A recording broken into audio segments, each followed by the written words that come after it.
Good morning. Here we are, ready to start. I'm Marcella Corsi. I'm professor of economics at Sapienza University of Rome, and I'm also a member of the board of the International Association of Feminist Economics. And I'm extremely happy to be here once again with some friends, some very good friends, and all of you, of course, to have the occasion to discuss about these important topics. I'm the chair of the first session, as you know, because you have seen the program. The first session is about gender and macroeconomics, modeling and macro-micro linkages. And we have just two speakers, as you already probably know, but I'm telling this especially for the online people. 120 people are supposed to be connected with us online. Welcome, of course, to all of them, and please participate. We want you with us. We'll start immediately. Each speaker has 15 minutes, a little bit more this time because unfortunately Nancy Fogel is not with us, so this gives us more room for discussion especially, but also some more room, not too much, for our presenters and for the discussant, of course. So one of the discussants is already sitting here next to me, is Setterfield, speaker and discussant, and Valeria Esquivel is over there. She's not sitting with us because then we will all move there just to see the slides. So that's why Valeria is not here with us at the moment.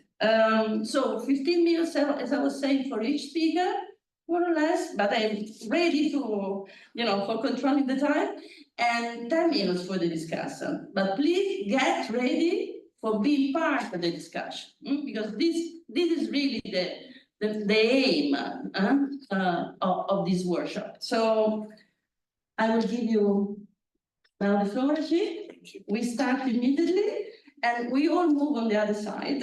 So don't worry, I will be back just to introduce Mark eventually, but please stay with us and be ready for making questions.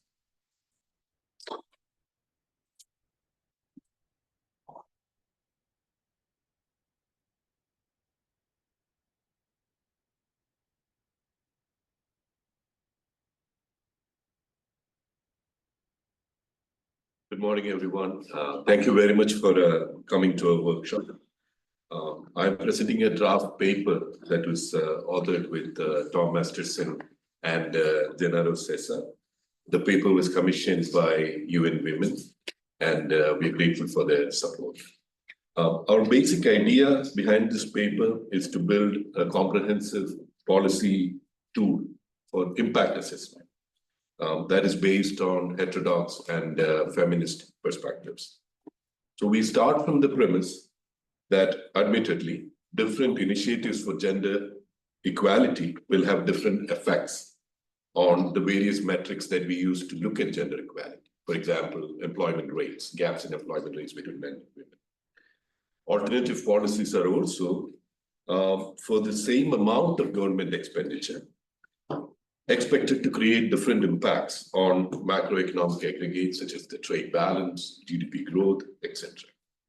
Further, alternative methods of financing the same policy initiative are bound to have macroeconomic effects that are different from one another. Borrowing externally versus domestic borrowing, right? This is bound to create different macroeconomic effects. So in sum, we believe that alternative initiatives for gender equality and alternative financing methods should be analyzed jointly. So our tool produces an evaluation matrix. That's the end goal of it. I don't have any numbers to fill in the matrix now because it's the model and we haven't actually done the work for any country. But it looks like somewhat like this. So we have an element, this matrix here, an element of the matrix shows the impact of a method of financing. That's the row of the column, row of the matrix. And the impact of that on a particular outcome variable, which is represented in the columns of that matrix. So you have, for example, what we have here is a hypothetical financing of $1 million US, which is financed either via taxes, external borrowing, grants, or a combo of the different methods. Those are the rows of the matrix. And in the columns, we have a set of macro aggregates, GDP, fiscal deficit, external deficit, and then a bunch of what could be called outcomes relating to gender. And the policies letter A and B represent different policy initiatives. For example, financing and expansion of early childhood education, on which many of us here have worked on, or for improving physical infrastructure. So our end goal is to have metrics like this. We can, of course, change the mix of outcome variables at the macro or at the distributional level, depending on the particular goal of the research project and the aim of the policy. But ultimately, our goal is to have something like this, which would help policymakers then to assess trade-offs.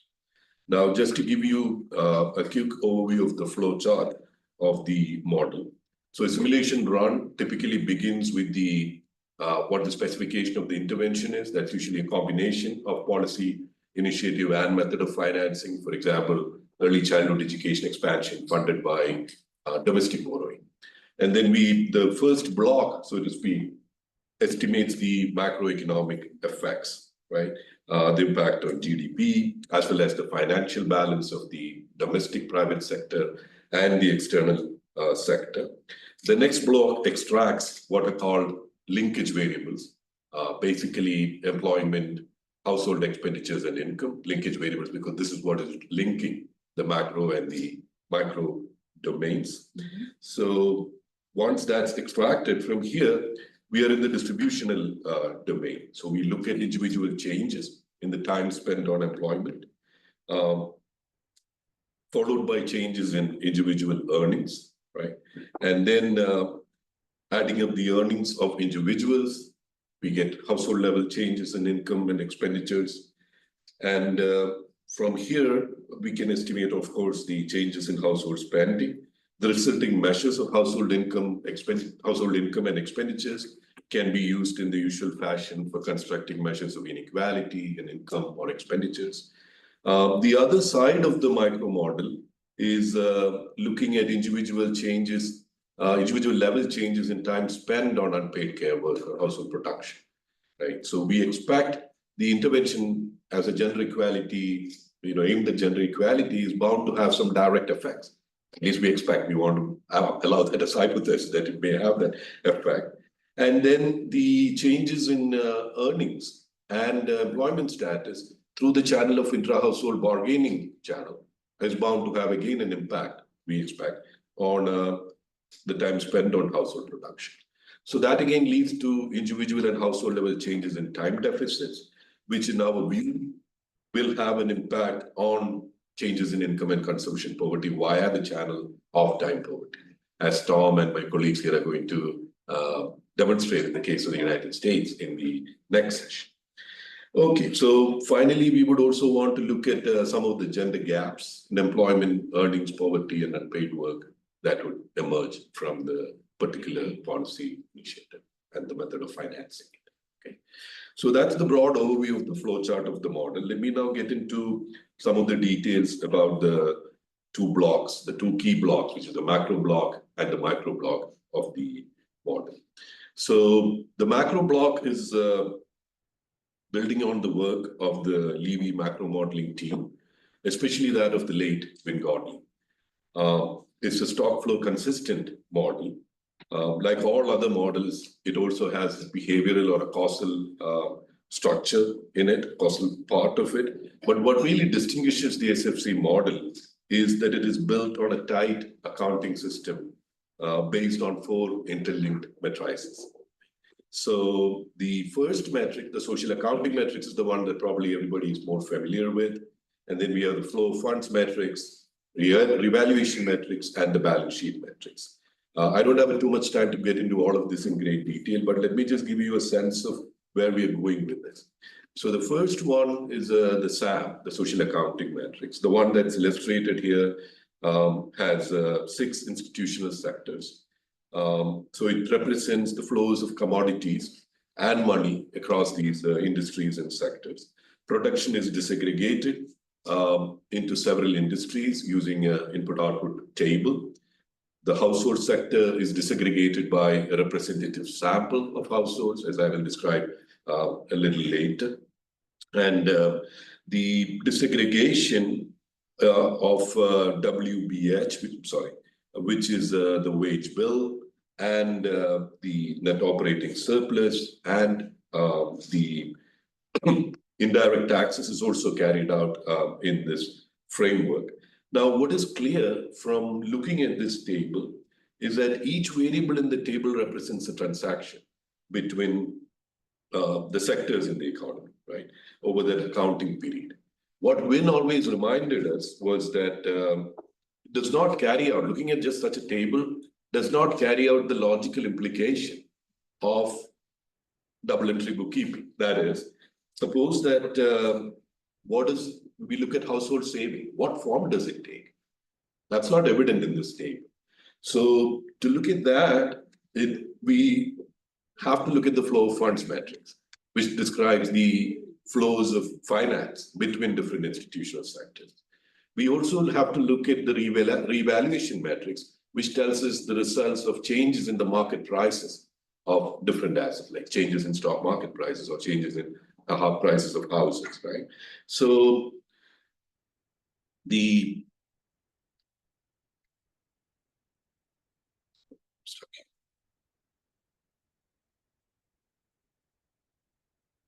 I don't seem to be able to move forward.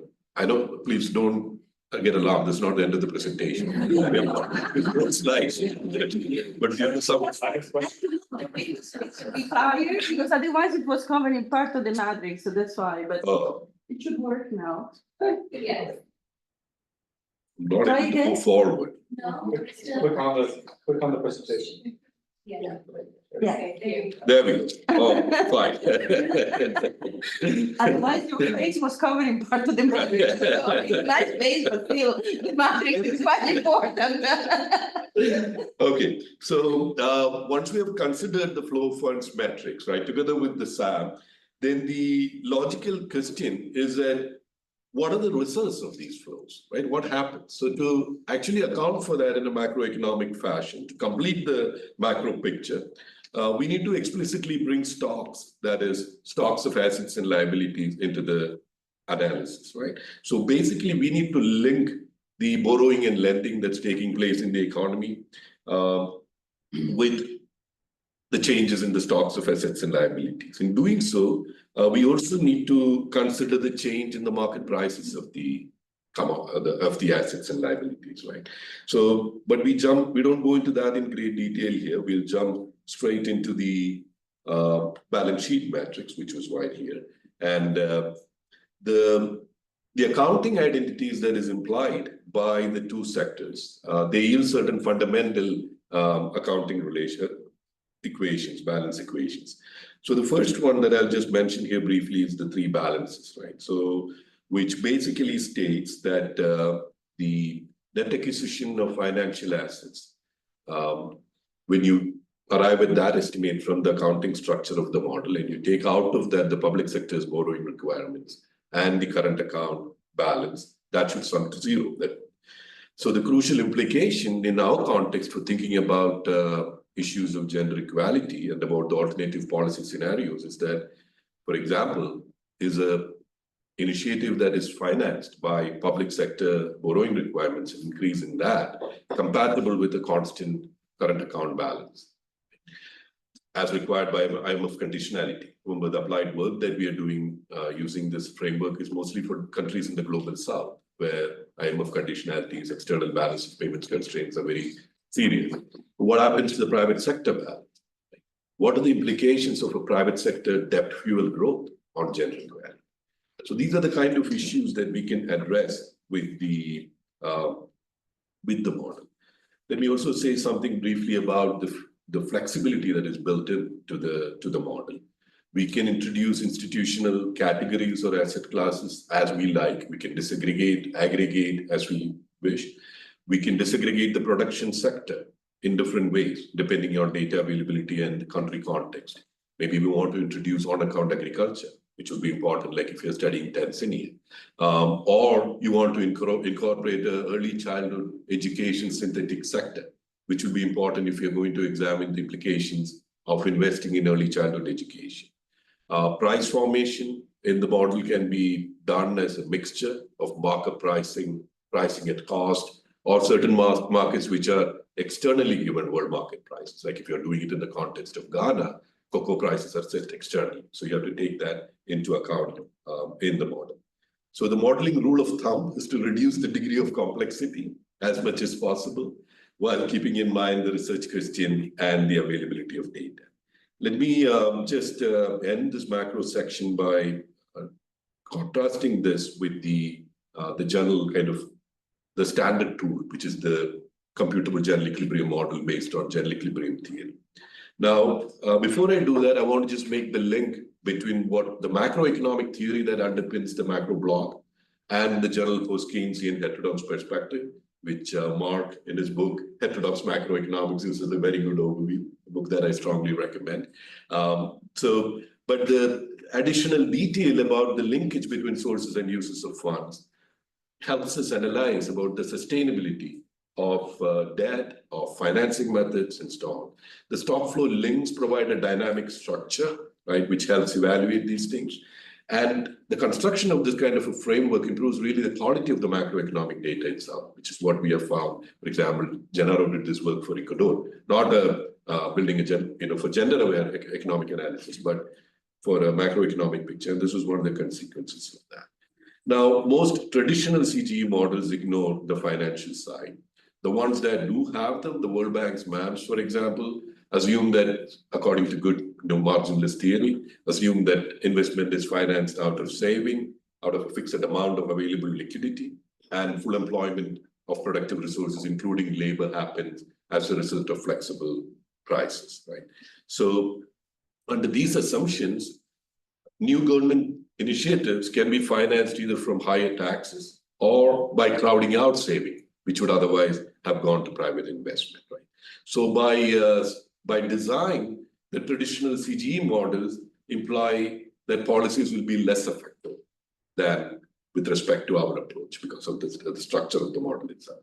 Okay, let me turn briefly to the micro block. 5 minutes. Okay, thank you. So the standard approach of assessing distributional outcomes in gender-aware, computable, general equilibrium models operate along two axes of differentiating individuals and households. This is either between different types of labor, male labor versus female labor, or different types of households differentiated as, like, say, households with children or elderly households. Now, what do these representative agents do? And how do they do it? Well, they supply labor to various sectors of the economy, produce services such as childcare or cooking for their own consumption, engage in leisure activities, and demand consumer goods and services, all based on the principles of utility maximizing unitary household. Now, many people in this room have contributed to the critique of that framework, but really, my focus today is different. It's really the limitations that come from relying on the representative agent methodology, right? The basic problems with that are two, really. The first is that it cannot account for within-group inequality. Most macroeconomic changes will generally generate changes between groups and within groups, right? It often turns out that in practice, that the larger component of this change is the within-group inequality. The model by design, the representative agent model by design, cannot track that, right? The other difficulty is that because you only have the mean income for a group, you can't really say anything about the incidence of poverty, how the policy changes are going to affect the least well-off. So these are two decisive disadvantages of the framework, apart from the unitary, household and utility maximization, etc., which kind of prevents us from taking that approach. So what are our goals in this impact assessment? So we want to look at, like, the impact on subgroup means, like the representative agent methodology can do, but also within distribution, look at the distribution of earnings, family income, and also household caring work. We also want to look at poverty impact and how that policy changes affects the least well-off in the economy. Now, what are the principles of that? It's basically a computational and simulation model that is similar in spirit to social interaction models. The individuals and households are viewed not as optimizing machines, but they generally follow norms in a probabilistic fashion, subject to those the individual impacts are determined by the criteria of statistical similarity. So the household level changes result from aggregating the individual level changes. Now, the individual level impacts are, like I said, are determined based on the measures of statistical similarity, for which we use either propensity scores or affinity scores, constructs of that nature, right? Now, to look at the individual impact, in constructing those statistical similarity measures, we take into account the constraints and opportunities that individuals face. So the constraints are mainly reflected in their living arrangements, the responsibilities that they incur, location, etc. And opportunities are shaped by we select variables that reflect their demographic characteristics, labor market attributes, and family wealth, those kind of variables, right? So the next slide spells out the gory details of the engineering behind the model in a schematic fashion. Because time is limited, Marcella already waved the 2-minute banner, so I'm just going to stop.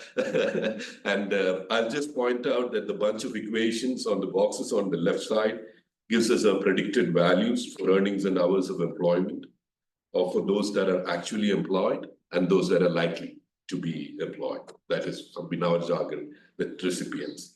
But we use the predicted values only as an ingredient in the similarity formulas. What people end up getting, either the hours of employment or earnings, are drawn from the actual distribution in an iterative manner, reflecting the non-parametric and computational approach that we follow. Okay, now just summing up, the whole idea is to contribute to a non-neoclassical policy model to assess gendered outcomes. We have, in the paper, we have discussed a little bit data availability using the examples of Kenya, Rwanda, and Senegal. And some countries are good, some countries are not so good in terms of the data. But our belief is that the exercise can be carried out with appropriate modification for a large number of countries in the global south as well as in the north. Thank you very much for your attention.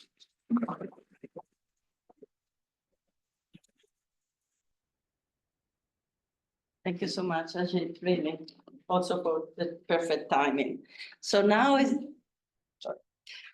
I have a big voice, so probably you heard me already, but it's for the people online, of course, that are using the microphone, not just for you. So now we have the first discussant, Mark Setterfield, who will be, by the way, also the next speaker.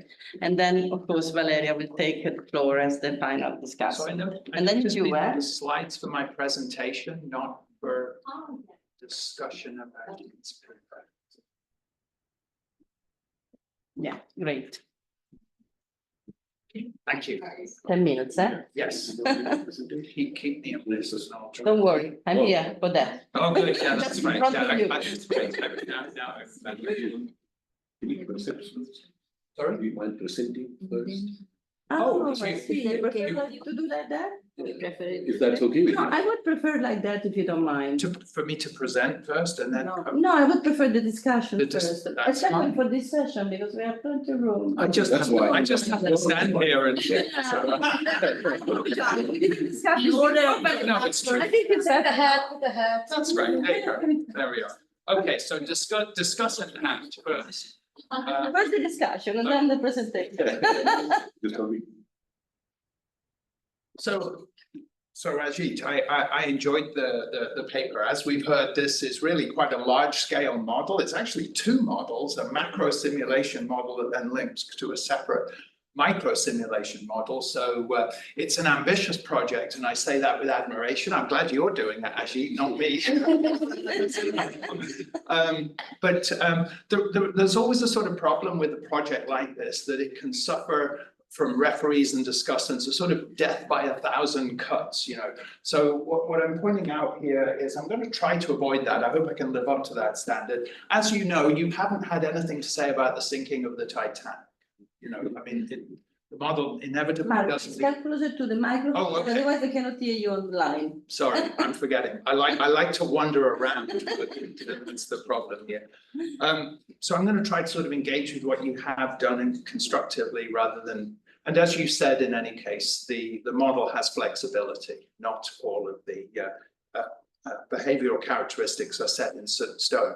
So I'll limit myself. I think I've got 4 or 5 comments. One is a question about the intended audience. It wasn't entirely clear to me when I was reading the paper. I suppose I've inevitably come at it from a sort of an academic point of view, but I wondered if it was perhaps more aimed at government agencies, NGOs. For example, there's quite a lot of detail, and this was actually a very interesting part of the paper on SFC methodology, almost like a primer on how to do it for the uninitiated, and rather less detail on the sort of behavioral, structural, macro model part. And again, that might make sense for certain audiences. I suppose I was coming from a position where I thought it would be the other way around. So here's an SFC model, you know what that looks like. Now let me tell you about the behavioral details. So there's a sense here where I'm indulging idle curiosity rather than my discussant role. I think it's like I've spotted that Ajit is tinkering in his shed. And the question is like, what's he doing in there? Or not so much what's he doing, but who's he doing it for is the question. So now the representative sample versus the representative agent, I thought that was very interesting. It comes up right in the abstract of the paper. So one thing I'll note, and I'm sure this is an early draft, there's relatively little said about that at the moment. I think it would be kind of nice to say more about that representative sample. One thing that occurred to me is I wonder if it might share the problem that Peter Scott has identified with the representative agent, which he calls distributional bias. Peter's idea is that the representative agent is representative of, you know, of anything. If it's not a sort of clone economy or a Robinson Crusoe, then it has to be some sort of weighted average. The weights have to be economically meaningful. They're going to be income or wealth. And consequently, there's a distributional bias towards more affluent households. And then what Peter says is, well, the problem is, as Caldor always used to say, any macro policy is going to have distributional consequences. So it's actually going to change the structure of the representative agent. And I'm just wondering if that's what would happen to your representative sample and whether or not that's a problem. I'm not sure because it's a top-down model where the macro impulses eventually then ripple through the microstructure, and then that would change perhaps the representative sample, but well, there's no feedback from bottom to bottom up, although you do in the paper entertain that possibility. And I'm just wondering if a static representative sample would really hold up if it becomes more recursive. So I'm not sure about that, but it's interesting. Let's put it, that piqued my interest. Another question is whether the macro model fits the countries of interest. So you list Kenya, Rwanda, and Senegal as your sort of countries of interest. But then I picked up, for example, you have a description of consumption that's sensitive to stocks of wealth, financed by borrowing, and that sounded quite sophisticated household behavior. I wondered if it fit the level of development. There's a real wage that is sensitive to unemployment, but I wondered if, are these Lewis type economies? Is there really that much sort of action from official measures of unemployment onto real wage dynamics?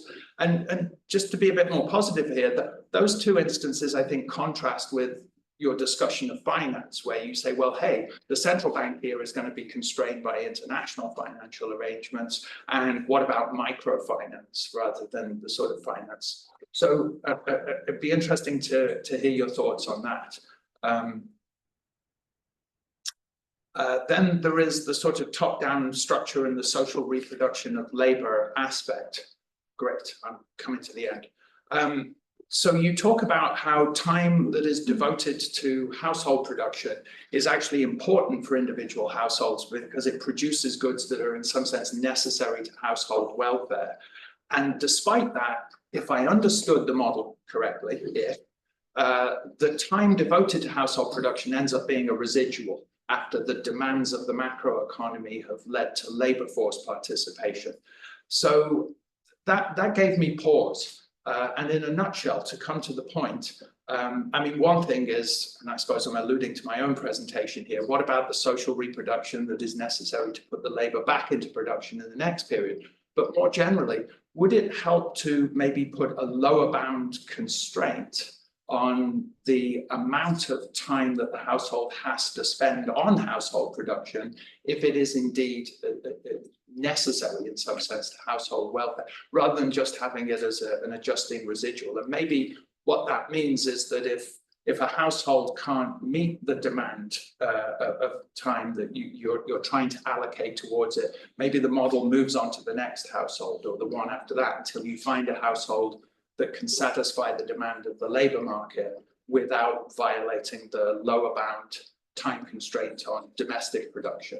This was the way I started to think. So I don't know if that is useful or not, but I thought it might make some amount of sense. And then finally, the joint probabilities. This is a fantastic part of the paper, and quite reasonably, it was the technical detail that Amit picked up on, because essentially what you've got here is this macroeconomic model that then provides impulses into a micro model that fans out in all sorts of directions, and the fulcrum are these joint probabilities. So considerable importance attaches to them, and we've seen that in Ajit's presentation. So inevitably then I started to wonder, how confident are you in the estimates of those? And is it possible to do some robustness checks that ultimately might convince the reader that, well, even if we're out by a standard deviation or so, that what we're claiming doesn't affect what we're claiming. So there we are. Thank you, Mark. Thank you so much, really.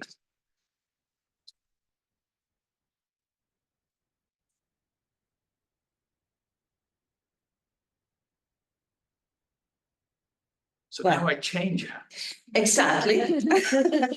Since I'm a rebel and I change basically all the order of the presentations, I will now just give the time to Ajit and Thomas, of course, to think about the many questions that the discussant has put to them, and of course to add some more from you and from the online audience.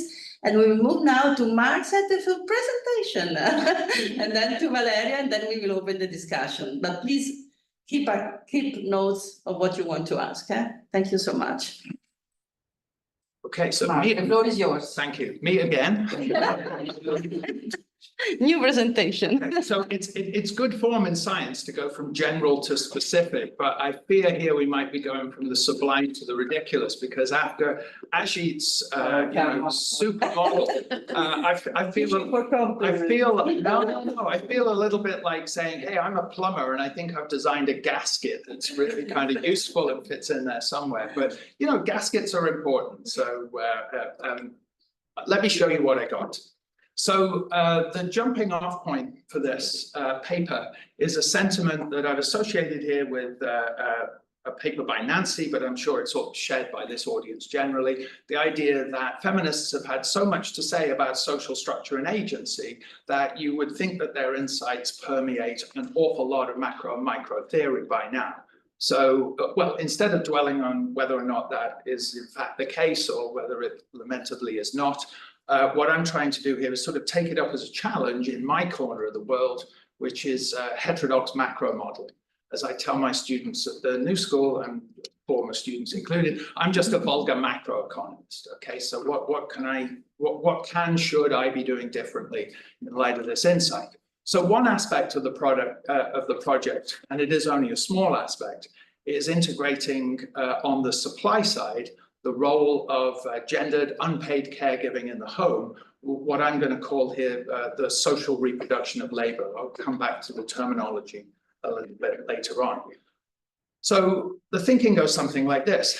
Heterodox macro models routinely integrate class as a type of social stratification, associating it with, for example, the state of technology and technological change. So why not think about gender as a form of social stratification, which even from this narrow perspective that I'm adopting, through unpaid caregiving in the home affects the efficiency of an input into the sphere of paid production. Why not do that, and why not do it routinely? And it's the routine here that I'm concerned with, because none of this has failed to occur to feminist macroeconomists before. The point is, the theme is not routinely taken up by macroeconomists. So I have a group of colleagues who, if you like, are already pushing on this door, and I'm coming at it from the sort of vulgar macroeconomist side, pulling on the door. And well, hopefully we all get it to swing open. And the point of my paper comes down to ultimately trying to come up with a kind of standard or generic technology for showing how social reproduction in the home affects the efficiency of labor in the sphere of paid production, that can be used in all sorts of different models, both short run and long run. So very briefly then, I'll say a few things about terminology, though I notice the time's going by already, a few words about the existing literature, then I'm going to focus on short-term considerations, and I will only make passing reference to then migrating the analysis to the long run. There's a lot of detail in the paper, which obviously I don't have time to go into here. So I'm going to try to focus on one thing that gives you the idea of the sort of core of what I'm trying to do, and then draw some conclusions. And we can talk more extensively during the discussion or after the session. Okay, so briefly, terminology, I'm going to refer to unpaid activity in the home as creating human capacities, which in line with the literature, I think of as acquired attributes of individuals that add to their productivity. For those of us who are long enough in the tooth, that sounds very much like decades ago, the original definition of human capital. But human capital as a term has narrowed substantially to focus on skills and training. So human capacities it is, because that is a larger portmanteau term, I think, that includes unpaid activity in the home. And then I'm going to associate that unpaid caregiving in the home with the social reproduction of labor. Okay, and of course, these are processes that are gendered. I keep using the term social reproduction of labor. I know that's contested. There are those who would argue that what I'm talking about in this paper is something narrower still, just the sort of reproduction of labor power, and that social reproduction is a much larger process. So I'll be using the term social reproduction of labor because it's in the paper, but apologies if I'm stepping on any toes with the terminology. But at least now we're clear on my usage. So the existing literature, none of what I'm saying here has really gone unnoticed. There's a large feminist macro literature. It isn't even exclusively heterodox macro either. Stephanie Seguino is a good recent survey. Integrating unpaid social reproduction, as I'm calling it, into heterodox macro theory, though, is something, according to the surveys, of more recent vintage. And I think it's fair to say that focusing on modeling the supply side effects of that social reproduction is the preserve of as yet a relatively small literature. That's because all of the folks here, actually at least two of them all of the time and the other one some of the time, are using post-Keynesian thinking where the economy is demand-led. So there's quite a lot of focus on demand formation rather than on the supply side. Well, I've already been outed as a post-Keynesian, but I'm actually going to be focused on the supply side, okay, which is why I'm claiming here that the literature is relatively small. So the complaint I have about the existing literature is relatively mild. It is that the models are really designed for some other macroeconomic purpose, other than this project of how exactly should we think about modeling unpaid caregiving and its effects on productivity and the supply of labor into the production of goods. So what I'm trying to do, and here's my gasket, is to sort of fashion a generic technology that could be used by everybody in all different contexts, and in particular something that allows you to move consistently between short-run macrostatics and long-run macrodynamics, which is definitely not possible in the existing literature. The models there are built for purpose, and either you cannot or there is no obvious way of going beyond their either short-run or long-run domain, depending on which paper you're reading. So let's focus on what I'm doing in the short term and see if I can show you why some of this might be interesting. So suppose we start with a simple Leontief technology describing potential output on the supply side of the economy. So the Nmax here is just whatever that unemployment rate is, the minimum amount that can be achieved, 1 minus that unemployment rate multiplied by the labor force. Assume then this is an advanced or mature economy, so it's going to be labor constrained ultimately and in the limit. So we end up then with the expression in 2, which is a fairly standard macroeconomic expression where, okay, that's the potential output, labor constrained, when labor is fully employed or whatever we want to call it. And of course, the labor output coefficient A here is just understood by most macroeconomists, even as they're concerned with the class structure of the economy, to be given by the state of technology. Okay, so no technical change, nothing needs to be said about A.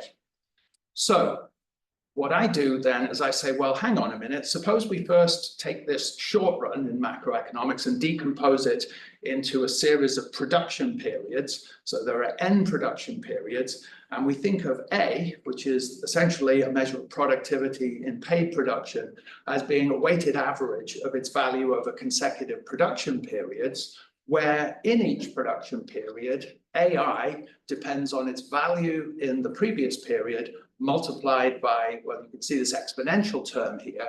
The key drivers here are delta, the atrophy of labor between production periods, and then alpha I, which is the flow of the production of human capacities, which is going to come from the household sector, designed to offset the atrophy of labor. And just to sort of give you a hint of where I'm going here, you can see the simplest formulation here would be to set AI equal to delta, and then the whole thing would collapse back to the constant A that is what you commonly see in macroeconomics. And well, I'll build on that insight later because it helps to illustrate, I think, the value of what I'm trying to do here. So then let's describe the flow of human capacities produced in the household in this fashion here, where there is an amount of caregiving labor NC divided by the productivity of caregiving. So this is a simple production of human capacities by labor exclusively. I'm trying to avoid any other input because that would take me onto the demand side, and I don't want to go there. Where then the productivity of caregiving in the home is something that can vary from period to period, and that will depend on this parameter alpha C, which, well, if it's equal to 0, then the household is able to maintain its productivity in domestic production. Otherwise, that's going to vary. For example, if I get ill with the flu and I'm in bed for a week, I can't be doing the laundry and the shopping and so on and so forth. So that would affect the value of alpha C, but here for the time being, I'll hold it constant. So that's really my main insight. When it comes to the supply of labor into this process, I'm really just stealing wholesale from the paper by Ramar Vasudevan and Raghavendra here. So let me just sort of cut to the chase because of time constraints. What this model says is that men supply labor to the paid labor market in some proportion phi, and the rest of it is their leisure time, which helps them to repair. Whereas for women, labor force participation is a residual after they've engaged in unpaid caregiving in the home, and women care for themselves, that's the parameter psi here, and at the same time, they care for men. That's the parameter theta. So men just sort of look after themselves, women care for themselves and for men. So we end up then with their labor force participation being a residual, and there's consequently a gendered structure to labor force participation in paid production and a gendered structure to caregiving in the home. And ultimately what that boils down to is this equation 12, which just describes then the flow of caregiving labor in the home supplied by both men to themselves and women to both themselves and men in the short run. So then effectively, I don't know if I've got time for these comments. I mean, there's all sorts of simplifications in this model of labor supply, but this is really germane to the Vasudevan and Raghavendra model rather than specifically to what I'm doing. There is no mention, thank you, there is no mention of care for children here. There's an appendix in the paper that actually deals with that. Although in the short run, all that's going to happen is that will be an additional demand on somebody's time in the household, and most likely women. So basically now all we get to do or need to do is to combine insights. So I've chosen in the paper to do this in 2 steps because as simple as the model is, the algebra is also already getting a little bit ungainly. So if we just look at the supply of labor, take into account, the supply of labor into domestic caregiving, then of course the supply of labor to the paid labor market looks as it does here in the bracketed term in equation 14. And there we get to look at the gendered structure of participation in paid production by virtue of the structure of participation in unpaid production in the home. What is more of a contribution in my paper is this treatment of productivity in the paid sector of the economy. So again, the proclivity of macroeconomists is to take A as given. If you do a bunch of substitution and do the math, what you end up with in my paper is 15, which is taking into account the production of human capacities, the capacity of the household to maintain their productivity in producing human capacities, whether or not that offsets the atrophy of labor. And if you substitute it into the macroeconomist standard expression, you end up with equation 16. And you can see this is getting ugly, and that's not a good thing. Remember when I was an undergraduate, Frank Hahn used to say that, you know, if it's beautiful, it's true. And I never really liked that. But having written this paper, I'm coming to think, well, you know, if it's ugly, people are just going to turn away from it. And I kind of get that. This doesn't look too sort of like I would run towards using it. But it does, as simple as it is, illustrate a point. Because suppose we assume that households are able to maintain their productivity in caregiving during the short run, so AC equals 0, that will render the flow of human capacities that is being produced between production periods constant. That's alpha bar. Now assume that phi, theta, and psi, which are all about the division of labor between the paid labor market and caregiving in the home, are all aligned such that alpha bar equals delta, offsetting the atrophy of labor in the process of production. Substitute it all in, and you get what macroeconomists think they get simply by saying there is no technical change. So the point is, you think that all you need to do to get this expression is say there is no technical change. But in fact, what you also need, even according to this simple model, is alpha c equals 0, phi, theta, psi, such that alpha equals delta. And this is drawing attention now to the gendered structure of unpaid caregiving in this process of socially reproducing labor in the home. So you put it all together and it looks even worse. But again, I think the value of it is represented by what it takes to get back to the simple standard macro expression. At least I hope it is. Thanks. So I'm going to wrap up here with just 2 comments. That's just the short run analysis. What the paper then does is say, now how about the long run? Because in the existing literature, the specifications don't allow you to go back and forth. What I'm suggesting in this paper is this one does, because of course, literally my labor constrained potential output will just take logs and differentiate, and I get Harrod's natural rate of growth.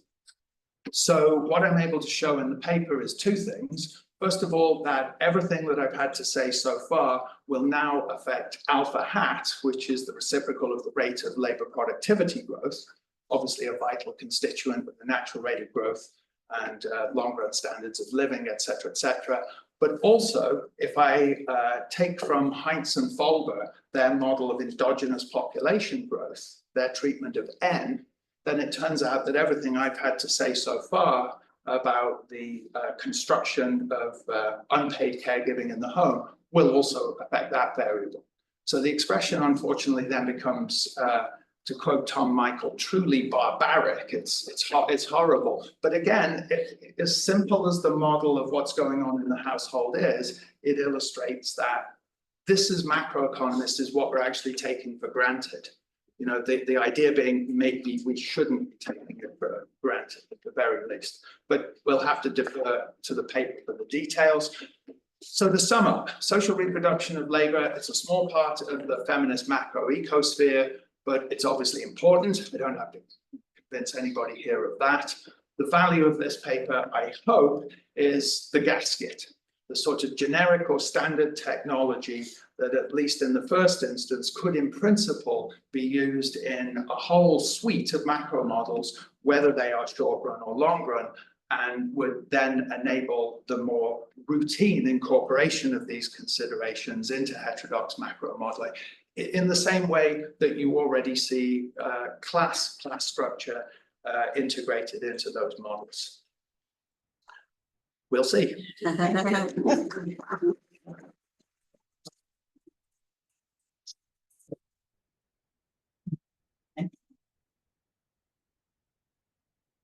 And now it's the turn of Valeria Esquivel as discussant to Mark, and then the floor will be yours. Okay, I have to be here. Yes. So, thank you, Mark, for the paper, the presentation. I have several comments, but the first thing that came to mind is that even if this question, how to integrate social reproduction into labor into macroeconomic theory, might not have been treated by these three papers and was posed by Corsi in 2023 paper, is a very classical question. So my immediate thought was the contributions of classical feminist economists, in particular Antonella Picchio. So that was really kind of how I approached this, like being there in the swing door and not understanding where you were pulling from, to use your metaphor. And again, because I'm coming from somewhere else in terms of how I see these things having been thought. So Himmelweit also had this thinking about how to integrate social reproduction into a steady state kind of traditional growth model. So that was, and also then again, for in order to keep things beautiful, as you said, also the taking of the starting point as an economy that is limited in labor. So that means that the applicability of these kinds of models is more for developed economies, and we see that. But then there are other economies in which understandably this could be not necessarily applied. I have really, I think that was my first comment, and I have a couple of others. But to be clear, when Marx speaks about social reproduction of labor and the inputs that women make, children are not there.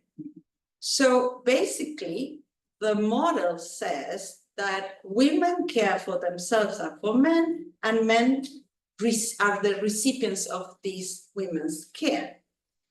And we are then again in this kind of idea that we either treat childcare and forget about household work, or we treat household work, although you don't name it like that, but I assume that is, and forget about children.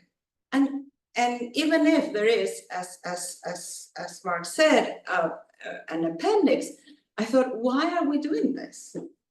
Especially if the aim is kind of a long-term by the sum of short-term texts. So again, because we all have been confronted to this, the idea that, and that is a very classical approach. in the sense of Antonello's, for example. The idea that it's not only children and future generations, it is everyday's labor power that kind of gets reproduced. But it's the two things, not one or the other. And that is where then I, when connecting to James and Nancy's model on the macro, I thought, so, okay, so how are you thinking population, therefore? So how we are connecting to the idea of population growth? Population is, at the end of the day, these children that become all the people, and therefore adults and workers, and the inputs they require that are also income-based. So I couldn't follow you in that magic trick in between not having children and going to population growth, and I will ask you to elaborate more. And my last point is that the key variable Marx uses is productivity, and we have it's very problematic variable in and of itself. And in fact, I would suggest, Mark, that you don't say day spa as a care service, because that is not what we are talking about. We are talking about health and education services, and there are market services, and there we really measure productivity badly, very badly. And at the same time, why? Because we measure on the inputs, I mean, the value of those, these are market services, but yet the value that gets there is this, we measure the output by the inputs are low wages typically, so we assume these are, or we think as economists that these are low productivity outputs, when it's the other way around. No, we emerge as a low productivity measure. This is a side note, not that Mark, but with a low productivity measure, because really it's low wages, not low productivity. We don't. I mean, and COVID should have taught that as already. So the productivity problem. I mean, the productivity as the key central variable is problematic on the paid economy, and also problematic on the unpaid economy, because the only data we have, which is time use surveys, does not allow us to measure the productivity of the time used. Again, because it's an input, and we don't typically measure the outputs. And so we know sometimes, I know at least, that when you do multiple things at the same time and caring and get exhausted because you don't have time, yes, you increase your productivity, but that is not that easy to find, to measure. So on both sides, even if you can draw a parameter or identify a parameter, I was left wondering how you actually think about those things, because in concrete terms, it would be very either difficult or impractical to measure. So that's it. Thank you very much. Thank you. Mark, you mind to sit there now? Yeah. Yeah, I'm talking about something.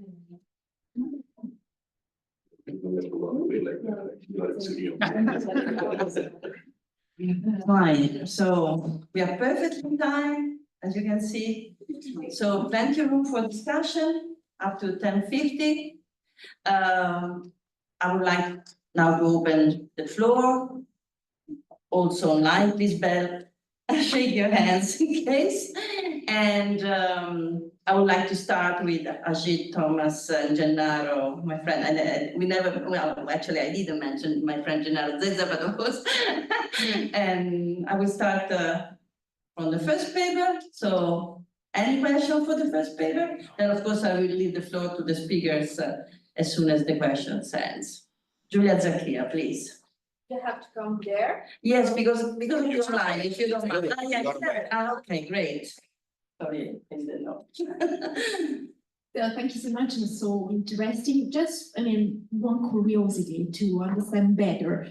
It's very linked to the last point of the discussion about the residual that you define. How do you define unpaid care work and I mean the time that is devoted to these activities from the time, the differences in the time devoted to instead paid work activity. So which is the hypothesis that you do? Do you have the hypothesis that there is an equal distribution of care activities inside the household to define, I mean, these residuals of care activities, or I mean, Is that a question for me or for Mark? For Mark. No, it's for Ajit. It's for me? Oh, okay. Should we take some more questions? I see, well, yes, Luisa Nassif, and Ipek as well. Sorry, I didn't realize who raised the hand before, but anyway. So my question is about you have a constraint on the foreign debt and the internal debt from the stock flow consistent model. And I was wondering, can you have a different rule in that? So for example, in the case of Brazil, we have a specific fiscal rule where debts need to grow at a certain rate, but you could have that in some ways. That's something that would be possible to input in that, of not necessarily having not having a growth of the debt, but having a certain specific path of growth of the debt. That's the question. Thank you. Ipek Vishaka.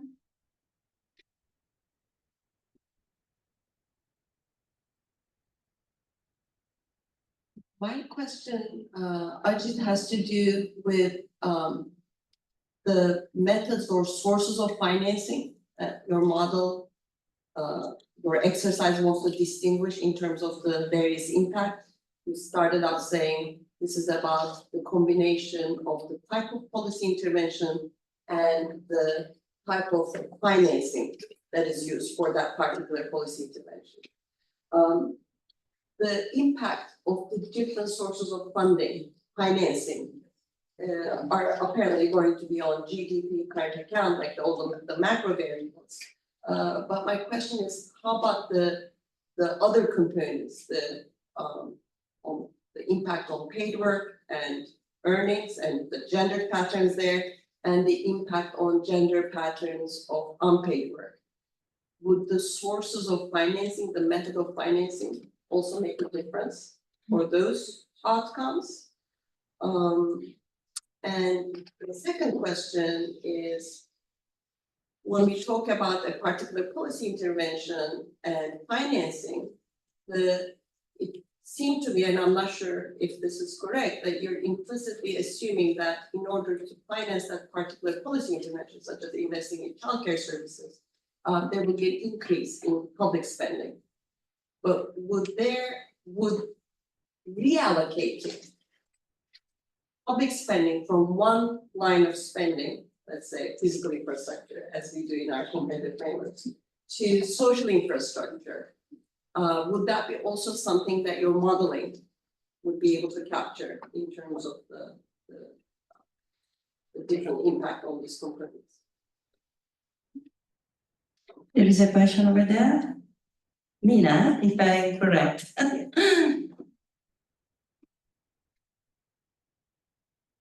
Thank you, Mina Balian-Lulus, and my actually comment is linked to the previous comment. It's also about the sources of financing. Is there a way to look at the sequencing and the speed of, and I'm thinking about development assistance aid, for example, that goes, it's not disbursed at once, and there's conditions, and those conditions might even include, like, you have to do tax revenues mobilization, and which gives you also an effect from another source. So these dynamics, this would be important when you're doing the dynamics or the long-term effects of these things. So apparently there are no questions from the online. So any other question for Ajit, Thomas and Gennaro? No? So then I would like to give 10 minutes to Ajit to answer, if you don't mind. Or do you want to take some more time to think about that? If there is some Well, yeah, I mean, of as I said, as I did before, I would like actually to share the two presentation time also for the discussion, if you don't mind. So are you ready to answer? You're a rebel, you basically. No, but if you need time to think about the questions. I mean, or we it's can okay. take Mark's questions also, then we can take. Okay, fine. We make Okay. sure that, We'll do don't that. speak for too long, or discussion doesn't get, No, weird. but I'm What taking you care of the time, don't worry. But Right. anyway, it's okay. Okay, so second round of questions then for Mark. There is also a question from the online. Oh, Belle.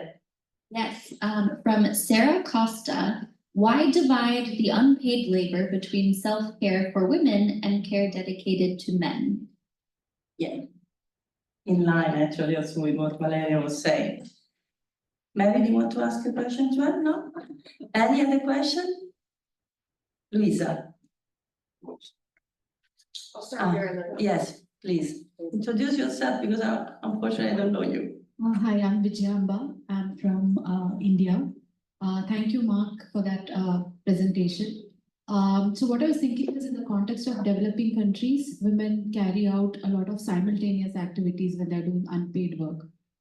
So how does your model look into this aspect? And Luisa?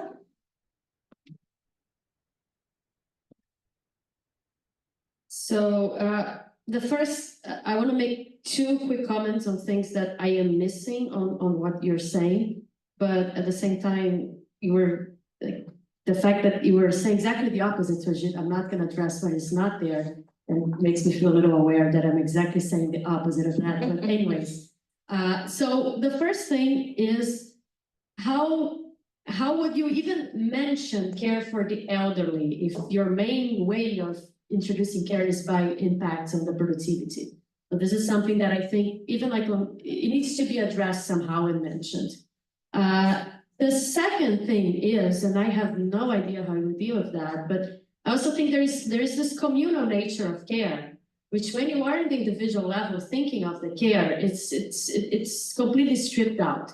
So those are things that I think complicate even the main dynamics of the main result you get. The other thing is a suggestion. In general, I think you have a very interesting way of showing how when you introduce even the most basic kind of assumptions in terms of this, you already get a very different results than many of the models that exist out there, and that you have a special place to talking to your peers about this. So that's what you mean, I feel, by pulling from the behind the door.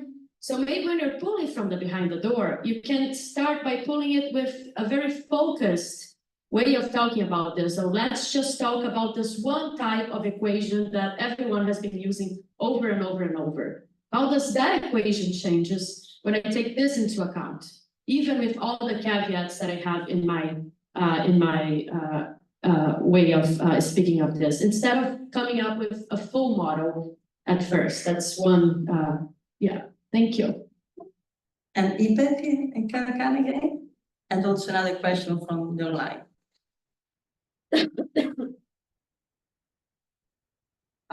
My question is about the assumption about paid work time, labor force participation time being a residual after unpaid caregiving responsibilities are fulfilled. To some extent, this is true, but also there's the reverse where unpaid care time becomes a residual after the labor market requirements are fulfilled, and it can be in a different, in various settings, such as the added worker effect when the unpaid caregiver is pushed into the labor market in order to compensate for the loss of income of the primary income earner, which then ends up, having negative implications for the amount of unpaid care work time. So how constraining is that assumption? in your formulation. And again, I'm just gonna resonate the problematic aspect of measuring productivity, defining and measuring productivity in caregiving, whether paid or unpaid. And how particularly the trade-off between the time intensity, labor intensity of caregiving and the quality of the care services reduced, that there's a very strong trade-off, and it's difficult to measure and model. And please, just a second, there is a question from your line. Since Belle is very close, I would like to give the floor first to Belle. My question here. Sorry, Mel, I didn't see you. No, Mel, please. You're next to Ipek, so. Thank you. Thanks a lot. Both presentations actually, all insightful discussion and pointing out the major issues that have been discussed for long in feminist economics. I have one question for Mark and one comment for Ajit. In line with the discussants arguments, and also both Ipek and Luisa pointed out, I was thinking about all during the presentation what we mean by high productivity in care sector, right? When in paid work employment, what we aim high productivity for low cost production, right?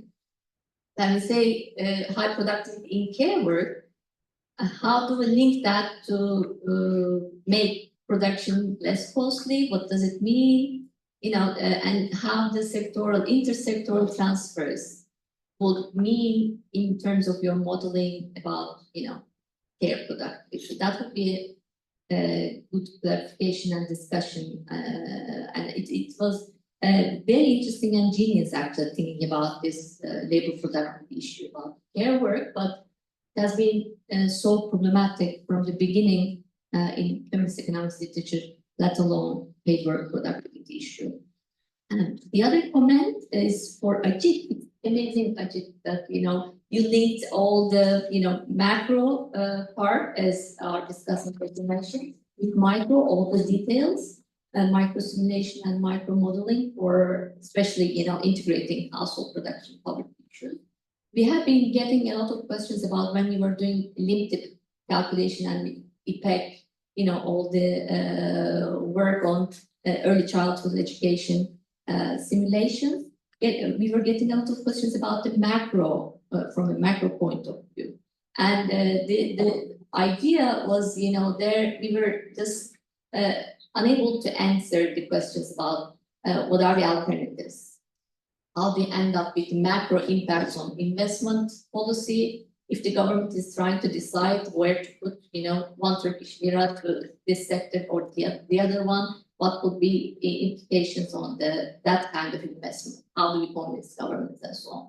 So I was, this is just a comment. It's great that we could be able to now, at least for other countries also, if we can manage to, give our answers to them, especially talking about, from perspective of gender budgeting, how you can link all that cost of the investment type alternative policies to budget issues, and given the specific conditions of the country, we can all discuss about the implications on that side, not just the micro poverty, but maybe you can talk about more the Kenya situation. Maybe you have already done such discussion. Thank you, Emel. Yes. Thank you.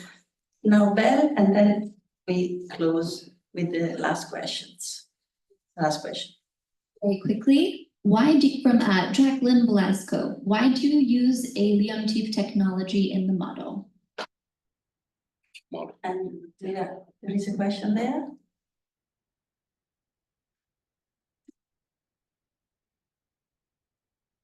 Please introduce yourself.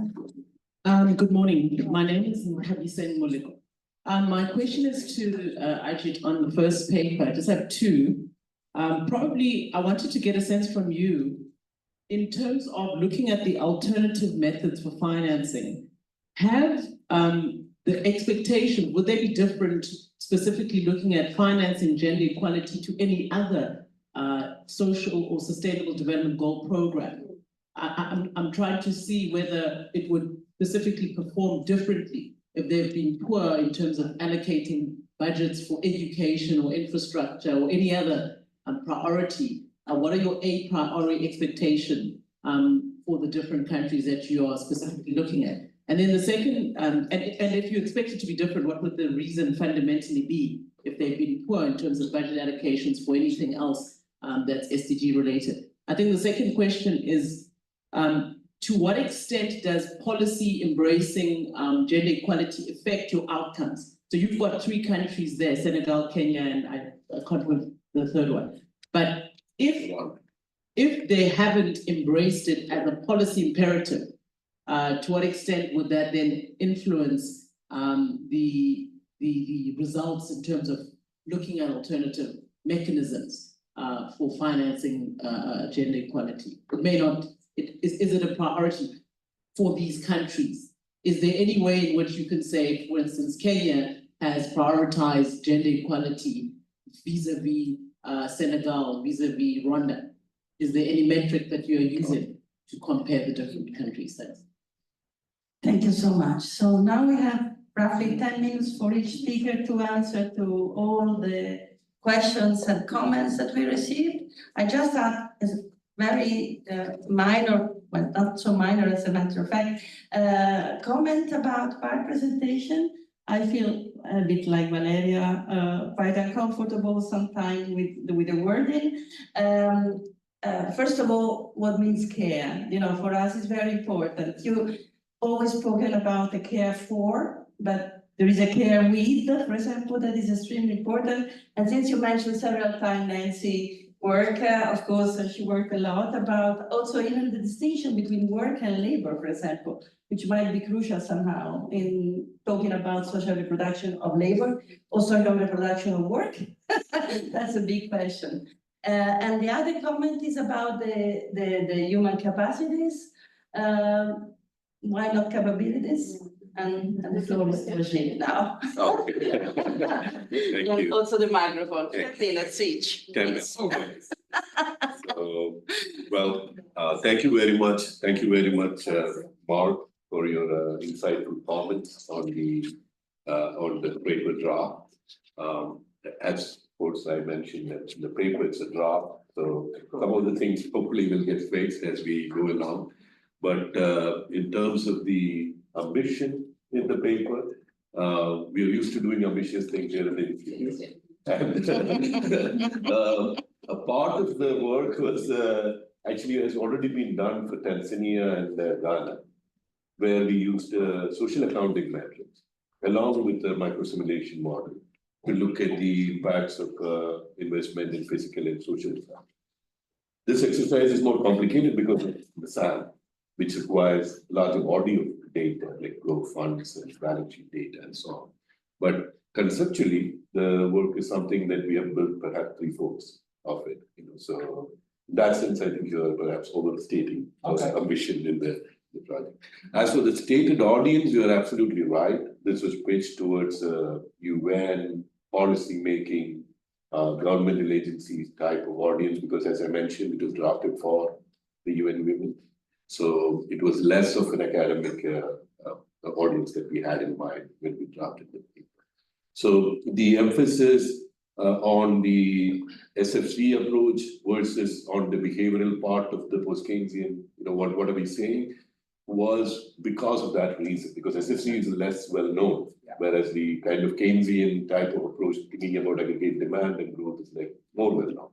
Partly thanks to you and others like you who have contributed to that emphasis and making it visible. Yeah. I should be paying you for PR. Why not? Maybe we can talk about after this. The thing about representative sample versus representative agent, the model primarily comes from the fact that, as you mentioned, I don't know what Peter Scott had written about this. I'm not familiar with that paper of it. But yeah, the distributional bias is what essentially we are trying to overcome by having a representative sample. Because in the other method, what you're doing is like, you know, say have male and female labor, right? As two kind of factors in the CGE model. What we are doing is like the disaggregation of those effects by individual characteristics. So basically, we're using the entire sample that represents the household sector with the individuals in the economy. So the macro effects are transmitted then via the microsimulation model to the entire sample itself. Now, there is another important question which you raised, and which is, of course, has been on our minds about the feedback effects of this to the macro level, right? So here, I think there's a more fundamental question about what is the period over which we are envisaging the simulation of these effects. And that is typically, what Wayne would describe as like a medium run projection, where the kind of changes that we think about when we think about the effects of the macro. For example, the model says that changes in earnings, right, of female and male earnings can change to changes in intra-household bargaining power. And that can lead to changes in the allocation of care work or household production work among men and women. Now, wouldn't this have then a feedback loop effect on the real wages of men and women, right? Employment prospects, etc. We are ruling that out because we're saying that, look, real wage disparities exist due to structural factors. Gender disparities are differences by race is there, right? Those are more stable disparities that change over a longer horizon than the horizon that's taken to play out the macroeconomic impacts of a particular expenditure initiative. So I guess it's not an understatement of that feedback loop effect that we have in mind, but the time horizon, which is the model is conceived. The other point that you raised about the minimum thresholds for household production, why is that not incorporated in the model? Actually, it is, because that's what leads to our estimates for time poverty, of the time deficit. So that involved the assumption that to survive with a certain level of income, the household as a whole has to engage in a minimum amount of household work and care work, reproduce themselves as a unit. So if labor demands, for the time for paid work, the demands of paid work were to kind of outstrip those requirements, that's when point from our household will incur or the individual will incur a time deficit, and that in turn has an effect on their income poverty status, So that minimum requirements are there in the model. So that's the consequence of the negative times. Exactly. So that's there in the model. The point you said about like the robustness, like, do you have just point estimates or do you have confidence intervals with work of this nature? I mean, there are two ways of approaching that problem. From the macro angle, right, there are certain parameters that go into it. Like, for example, the input demand function. There's a parameter that we used to put it out at the top of his head and say it is this number, for the US. But we don't have Lynn anymore to ask those kinds of questions. But what is being done, and this is of course in the standard mainstream CGE models also they do it, is to bootstrap the parameters and then use the different configuration to figure out what the range of estimates would be. So that would be one approach to deal with that. Okay, now turning to a little bit more time. 2 minutes. Oh, sorry, it took a longer time for one. No, it's okay. Than the questions here. So I'll go quickly here, and hopefully over coffee and tea we can catch up on the questions that I leave behind. So apology in advance. Luis's questions about how to incorporate fiscal rules into the macro part of the model. Well, the three balances that follow from it, the three balances equation is the logical consequence of the accounting structure itself. So you can think about like the fiscal cap, like, a rule like that, as putting then the weight of adjustment on the other two balances. So that's the direct way to perhaps model that. There was also a question, tax question, this is a complex question. How do the methods of financing affect distributional outcomes? Well, think about like, method of financing that relies on external borrowing versus domestic borrowing. Now, the most consequences for that for most global South contexts would be that would give rise to a greater foreign exchange commitment on the part of the country. And that would mean, in turn, a shift in the structure of domestic output towards tradables versus non-tradables. The composition of employment in tradable sector is different from that in non-tradable sector. That will in turn lead to gendered effects, employment, as well as then through our model, through the unpaid production time channel. So that purely through the macroeconomic channels that this work, that the impact will be played out, coupled with the occupation segregation and the intra-household division of labor part into the limited side of them. So that's the way we were thinking about that it would play out. Should I stop now? I don't want to take time. If you want, 1 minute, if you want to answer to Amel. No, it's okay. Let me. Okay. I don't want to cut my Mark's time. Okay. Good. If there is time afterwards, we can come back.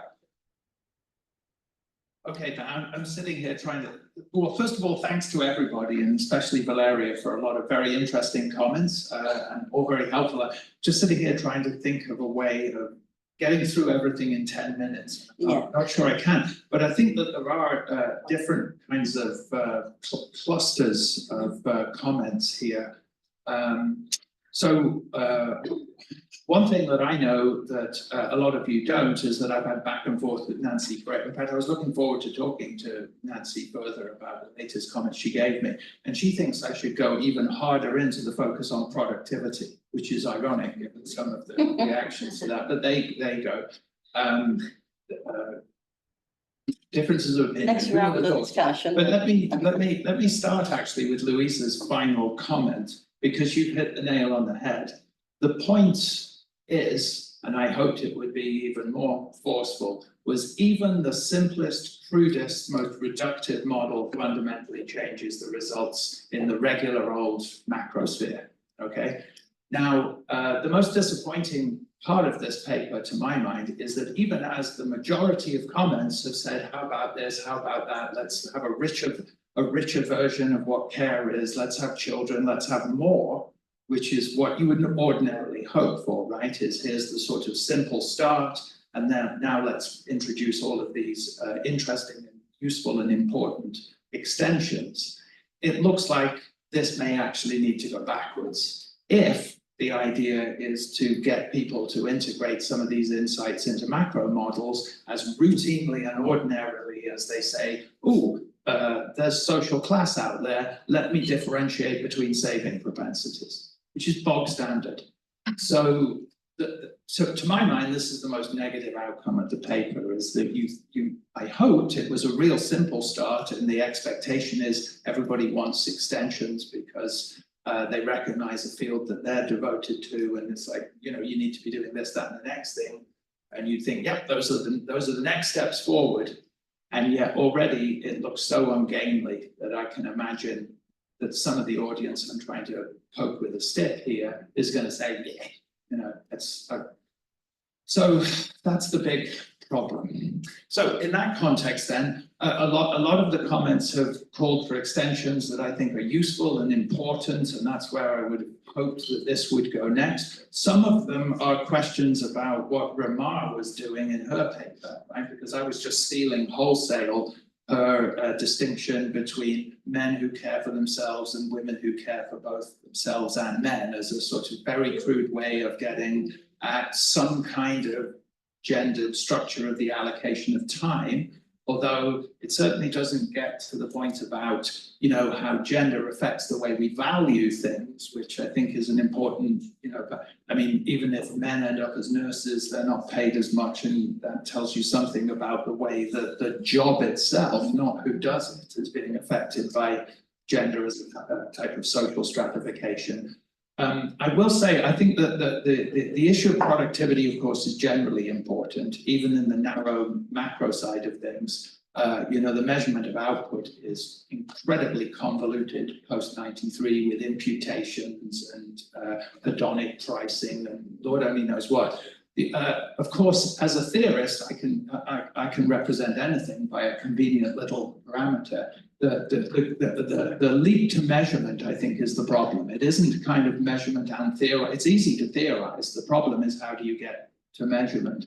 That's not my forte, but I will say we can take, I think, some amount of hope in this enterprise because there are lots of things in economics, certainly in macroeconomics, that aren't just not measurable, they're not even observable. The normal rate of capacity utilization. I was talking to a student just yesterday in my office saying, you spend the next 15 years writing your dissertation on how do we even, get a reliable measure of that.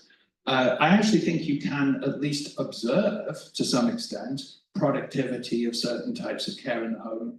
I alluded to an example of that where, if I get sick for a week and I'm not doing the laundry and the laundry's piling up, it is actually observable. That doesn't mean it's easily measurable. But so I think this is part of a cluster of problems, which is not to say sweep it under the carpet, but it is easier to represent in theory. And again, then the hope for, migration into some kind of measurement is that's going to be much more difficult. The issue of children, this is a kind of modeling technology, not what people really want to talk about, I know. But the way to do that, I think, you'd be forced into an overlapping generation structure, whereas what I've got is just a kind of continuous differential equation. And this is true of the Heinz and Folber paper as well, so that the fact that, of course, labor is not infinitely lived, and there is therefore generational, it's sort of smuggled in, it's implicit in the long run. But of course, that isn't very satisfactory for anybody who is really interested in, what that particular aspect in that particular aspect of unpaid labor. And again, that includes people like Nancy herself, of course. So these are I think to some extent, these are sort of compromises, again, devoted to this project of starting with something very simple in the hope that it would lead to extensions, and then being a little bit disappointed that it may have to go backwards in order to go forwards here. Do I have enough time? Yeah. 2 minutes. 2 minutes, okay, so very quickly, thank you very much. We've had some email for the literature. They even provided me a copy. Yeah, I don't, always good to know, and I can put that straight. This is, somebody raised the issues that, oh, sorry, you did, labor constrained economy, of course, right, as I said to Ajit, less developed economies aren't labor constrained. So again, start point, but not the end of the story, because it isn't going to migrate to any and every economy. So issues like, what men do unpaid work, for example, yes, indeed they do. Why is it that women are caring for men and women? These again are certain sort of first pass simplifications. I'm not wedded to them ultimately. Care for the elderly would be yet another claim on time. The fact, again, that labour force participation in this model is the residual, that's the earlier paper. Of course, that needn't be the case, so what would it look like if we flip that around? Where else? Oh, somebody even, I won't go off on this because this really is just macro. Why a Leontief technology? Well, if you look in the Tavani, Foley and Michael book, you can get a continuous production function as what they call a fossil production function of a historical sequence of Leontief production functions. The ultimate answer to that question, as far as I'm concerned, is hardcore commitment to the objective analysis, the history of capitalism, the history of technology in capitalism per Nathan Rosenberg. What is the best characterization of what that looks like? In my opinion, it is actually a Leontief form rather than a continuous form. So that's a hardcore macro question, but it isn't an arbitrary choice. Make that clear. Invite everybody to go read Nathan Rosenberg on the history of technology if they're pondering that. I'm sure I've missed things. Well, language again, capacities versus capabilities. Yeah, there are various needles to thread, and thank you all for the comments, and thank you especially, Valeria, for your careful comments and your emails as well, which have been great. Apologies to anybody whose point I've missed. Thank you so much. And now the coffee break.